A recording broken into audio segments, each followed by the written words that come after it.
Hello students, you are welcome to Nuni Asar's English classes. Today we'll study second poem of grade 11. The title of the poem is The Lebanon Top, which is written by Ted Hughes.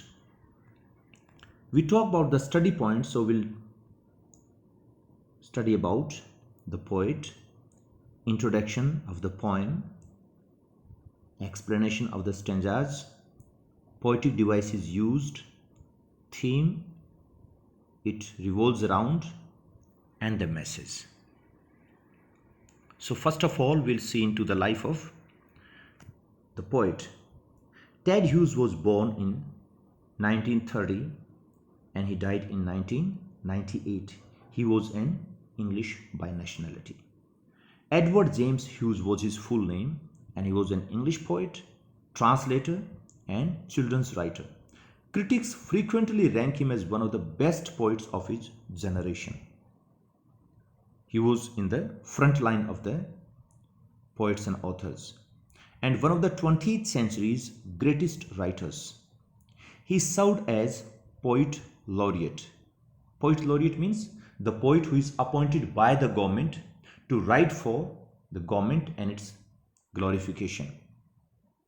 He was appointed in 1998 and continued being poet laureate till his death, means until 1998.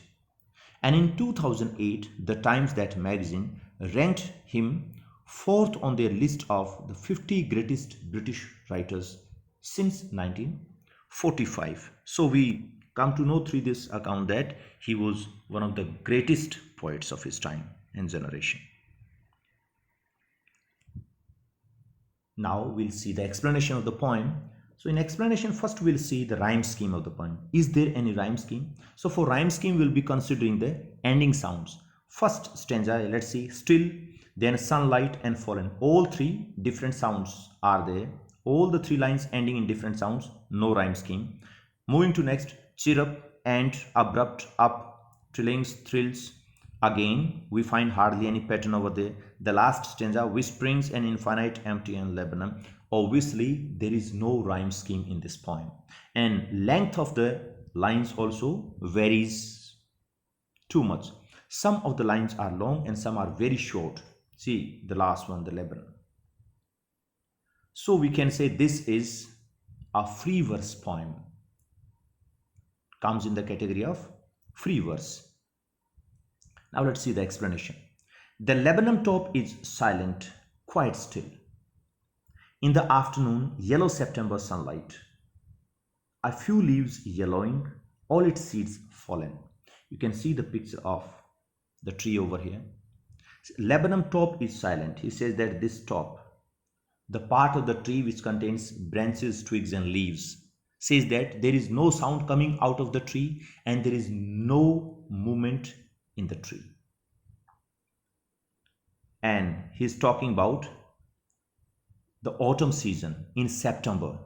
This is autumn season because all the seeds have fallen and few leaves are there on the tree and they also are turning yellow, means they are getting ready to be shed. A few leaves yellowing and all its seeds fallen. So this is autumn season. Moving to next, we find till the goldfinch comes, but that silence and that absence of the movement in the tree is till the time when the bird was not there. When the bird, goldfinch, you can see the picture of the bird, when the bird, goldfinch comes, sound also starts coming out of it and it becomes full of movements also. With the twitching chirrup, the bird comes with a twitching chirrup, a particular sound produced by the bird, a suddenness, a startlement at the branch end. The bird doesn't enter the tree directly. It comes, settles down on the outer part of the tree at the end of a branch and then observes around. The reason being, the bird is a mother bird and she knows if she is followed by some prey animal like falcon or hawk, So the chicks may be in danger. Those birds can eat up her chicks. So all these birds naturally they have a sense of security. They first sit down at the outer part of the tree, observe around, and when they find that okay everything is fit and fine, then only they start moving towards the center of the tree where their nest is made and built up. Then sleek as a lizard, and after waiting for some time, now she starts moving towards the center of the tree where the nest was there, and see the movement of the bird are compared to the movement of a lizard in a very careful manner, making no noise at all, and alert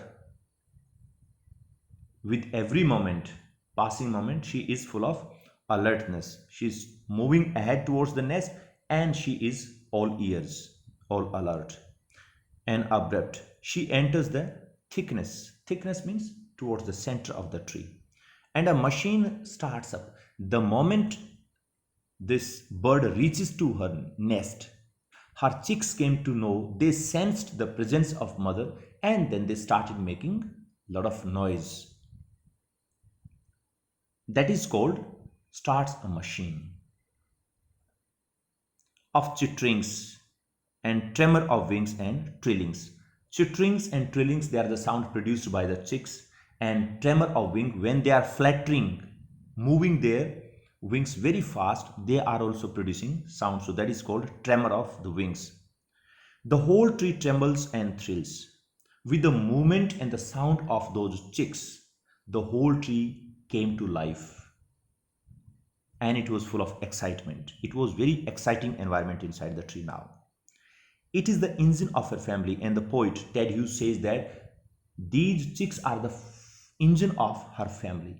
Engine is the source of strength, and these chicks are the source of strength for this bird. That's why. She stocks it full.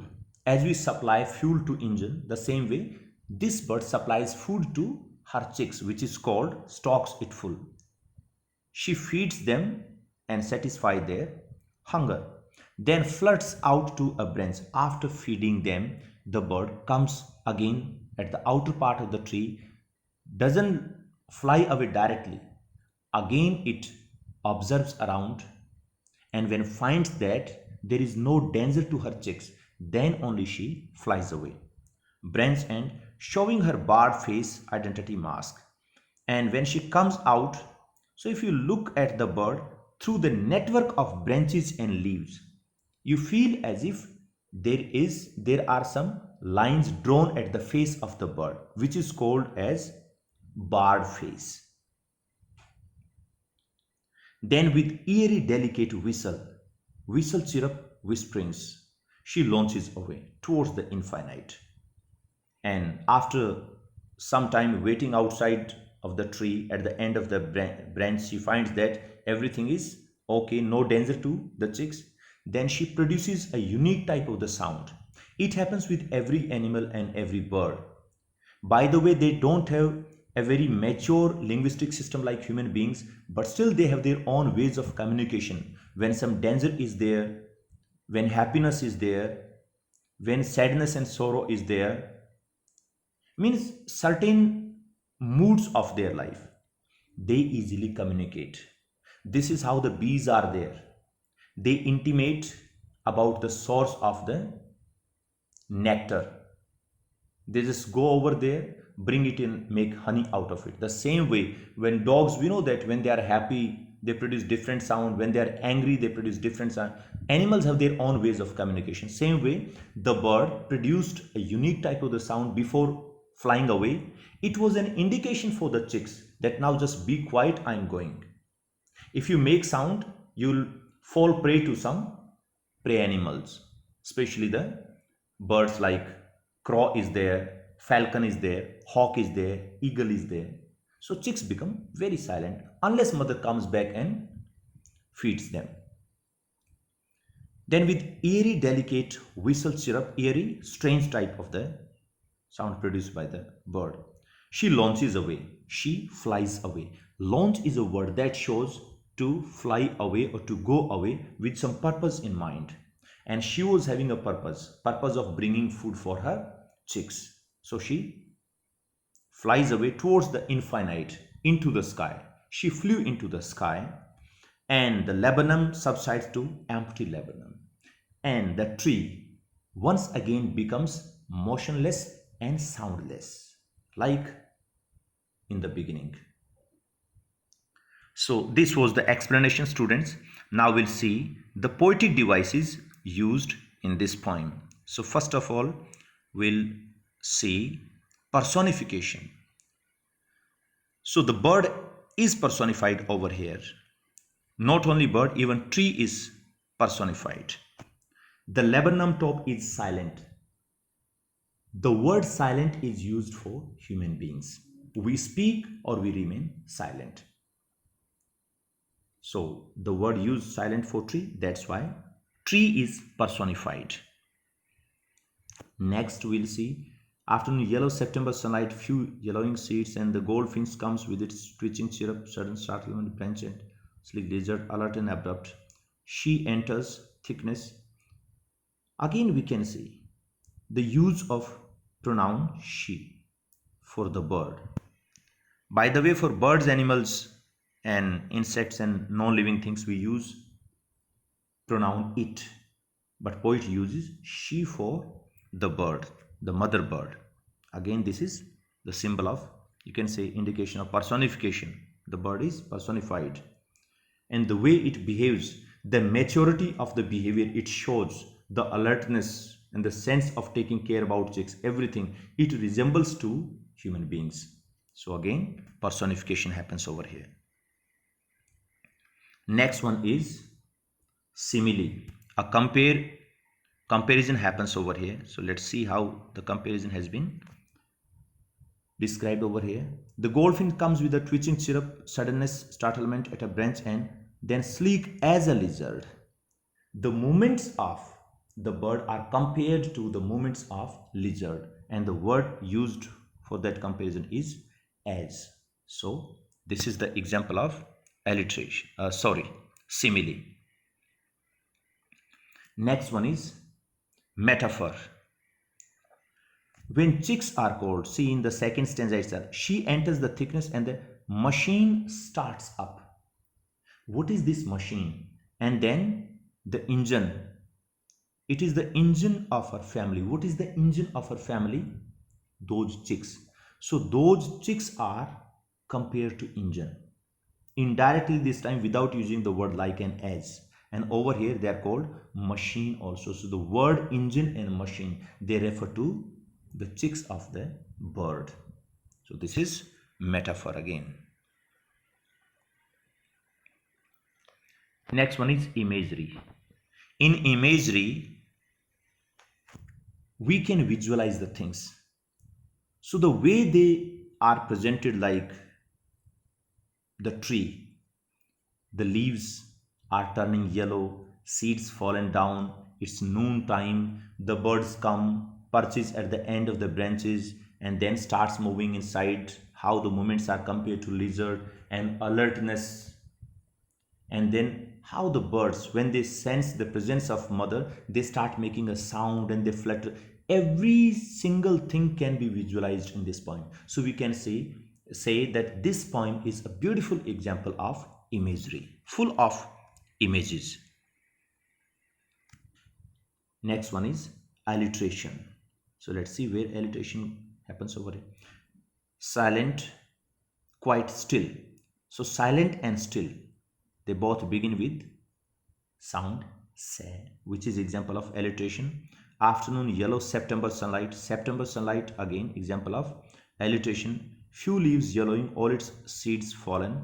Okay, next one, till the goldfinch comes with a twitching chirp, suddenness and startlement, again suddenness and startlement, these are the example of alliteration. Sleek as lizard and alert and abrupt, yes, you can see over here a lizard and then and alert and abrupt, beautiful example of alliteration. She enters the thickness and a machine starts up, of chitterings and a tremor of wings and trillings. Tremor, okay, this We'll be moving to next one. The whole tree trembles and thrills. Tree trembles. This is again the example of alliteration, but students don't count thrills. The reason being, thrill begins with the letter T, but when it is followed by H, the sound becomes the. And T and the, they are not same. They are different sounds. So in this case, we'll be considering tree and trembles only. She stalks it full, then flirts out to a branch end, showing her barred face identity, mask, then with eerie, delicate whistle chirrup, whisperings, whistle and whisperings, again they create alliteration over here. She launches away towards the infinite and the laburnum subsides to empty laburnum. Okay, so these are the examples of alliteration.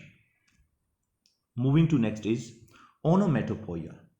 Onomatopoeia is the poetic device in which we use words to represent the natural sounds produced by anything, animals, birds, human beings, machines, objects.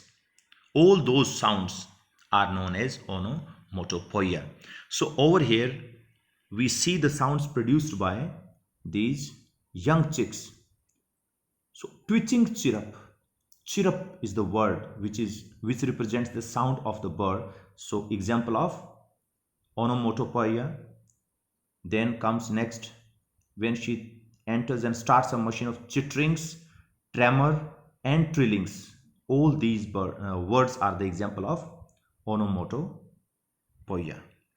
So this is, and the last stanza also you can see, then the eerie, delicate whistle chirrup whisperings.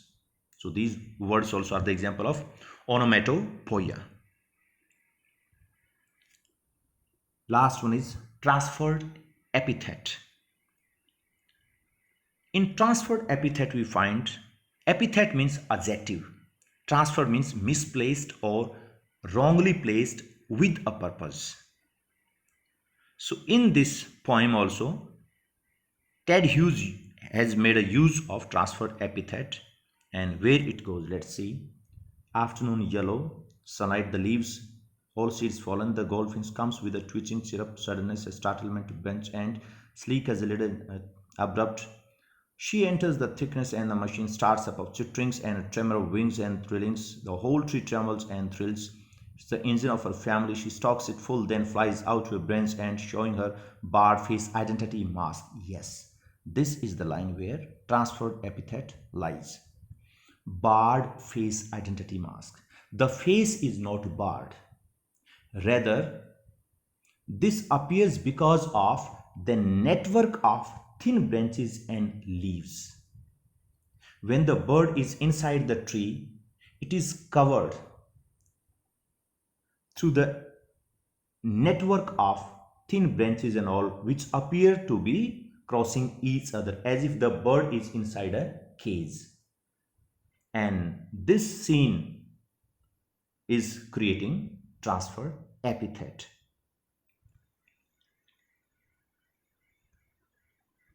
And another one, symbolism. Obviously, the whole poem is very symbolic in nature. We'll discuss just in the theme and message. So another example of poetic devices is symbolism also. We talk about the theme of the poem. It's about the repaying relationship between the laburnum tree and the goldfinch bird. How repaying? When bird comes, the tree becomes alive with movement and sound. So the bird and its family gives life to the tree, and tree also gives them life. How? Because they are having their home, their nest over there, and this tree protects them from dangers of outside. So tree is giving them chance to remain alive, and these chicks and this bird, they also give life to the tree, make it alive, giving movements and sounds. So this is called repaying relationship between the laburnum tree and the goldfinch bird. The tree is yellow, silent and death-like, and is made alive by the bird because this is autumn season. So trees, that yellow tree leaves are turning yellow and falling down, and seeds almost all they have already fallen down, as the poet describes. The yellow bird has her shelter on the tree where she feeds her young ones. In this way, this is the, that repaying relationship between. So this is the theme of the poem. Message. Ted Hughes tries to convey the message that life is a process of exchange and transformation. The goldfinch transforms the tree and makes alive. Without the goldfinch and the chicks, the laburnum is just another tree, just like all other trees. Actually, the laburnum tree and the goldfinch are symbol of life, and the poem examines and articulates the interrelationship of body and the soul. Tree represents the body, and the bird and chicks, they represent the soul. And both, without body, soul can't do anything, and without soul, body is useless. So they become meaningful once they come together, they get associated to each other. Then only they are meaningful, otherwise not. Though the body and soul are separate entities, yet they are complementary to each other. They support each other. One without the other is incomplete and half only. The laburnum tree symbolizes the pattern of our life in general. Life is seemingly dull and inanimate, but it is the attitude of a person towards this is, that second strand of this message. First message is that life is a mutual exchange. Second message is it is your attitude that makes your life happy or dull. Life is seemingly dull and inanimate, but it is the attitude of a person towards life that makes it meaningful and worth living. The goldfinch brings cheer, happiness, and mirth again, happiness, to the simple and inanimate surroundings. Its happiness is infectious. Infectious, it spreads from one to another and all encompassing. It encompasses this happiness and thrill, and the energy of the bird encompasses everything around it. So in this way the poet gives a beautiful message through this very simply seeming poem. So that's all, students. I think the sense and the meaning and the message theme of the poem is clear to you. We'll see you with the next video. Till then, take care. Bye bye.